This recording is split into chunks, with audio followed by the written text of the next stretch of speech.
Seguimos ubicados dentro del día de la resurrección del Señor.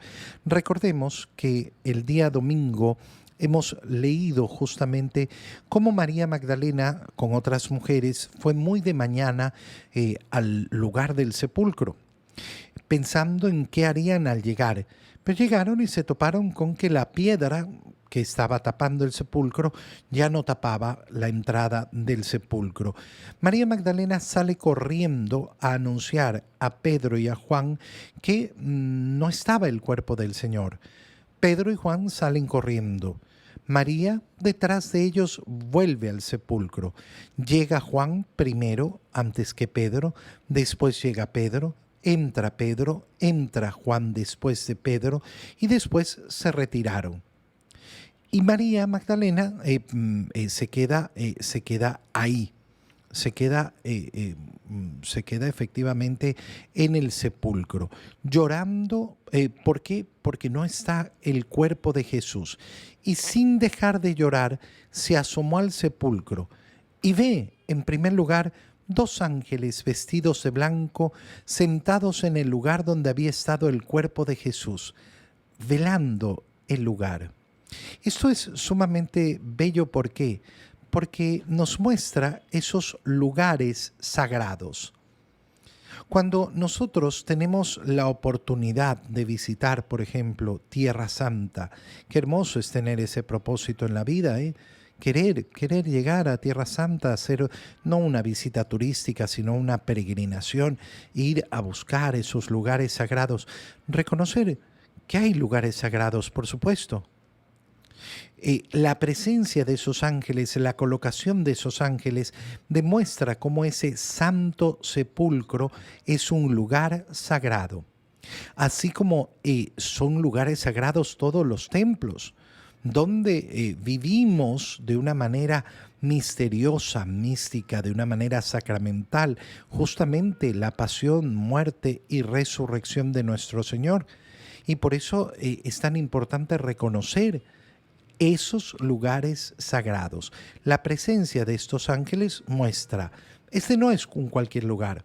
Ellos están velando este lugar, el lugar donde durante 3 días estuvo el cuerpo de Jesús, el lugar donde se produce ese evento tremendo, cósmico, impresionante, que es la resurrección de Jesús. Y los ángeles le preguntaron, ¿por qué estás llorando, mujer? Y ella les contestó, porque se han llevado a mi Señor y no sé dónde lo han puesto. Se han llevado a mi Señor, la ausencia del Señor.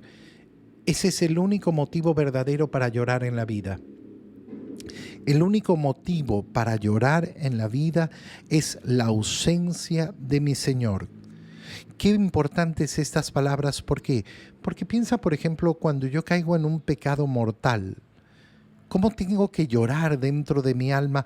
¿Por qué? Porque he perdido a mi Señor y quiero recuperarlo.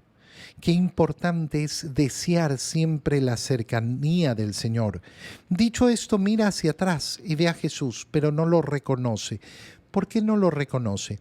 Aquí vamos a comenzar a ver una constante en las apariciones del resucitado, que muchas veces no lo reconocen.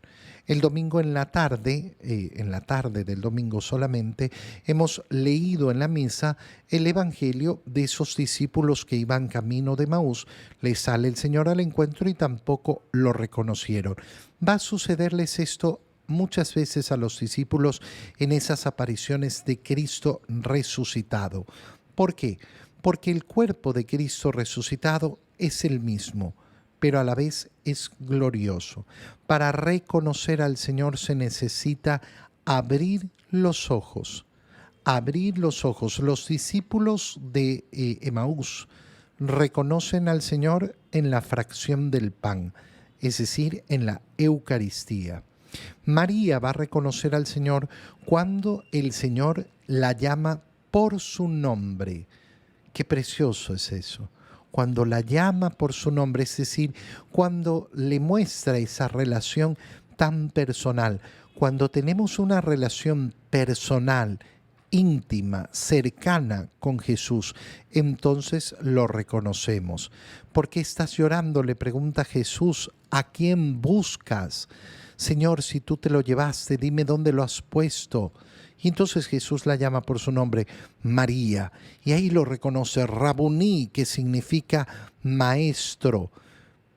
Y se le tira encima a abrazarlo. Déjame ya, porque todavía no he subido al Padre, pero anda a anunciar. Y aquí la enormidad, la belleza. María Magdalena es la encargada de anunciar a los discípulos, en primer lugar, que ha visto a Jesús resucitado. ¿Le van a creer los 11? No, no le van a creer. No van a creerle. Y el resto de discípulos no le van a creer.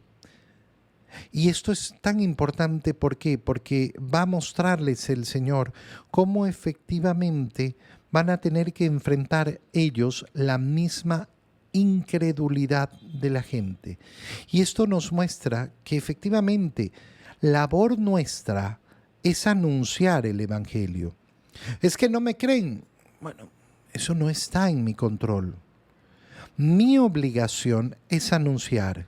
Mi obligación es anunciar y no echarme para atrás, ni deprimirme, ni bajonearme porque no me escuchan. No, no. Yo cumplo la misión de anunciar el Evangelio. El Señor se encargará del resto. Y así lo hizo María Magdalena.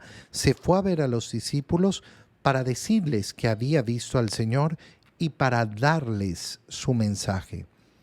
Cumplió lo que el Señor le había pedido.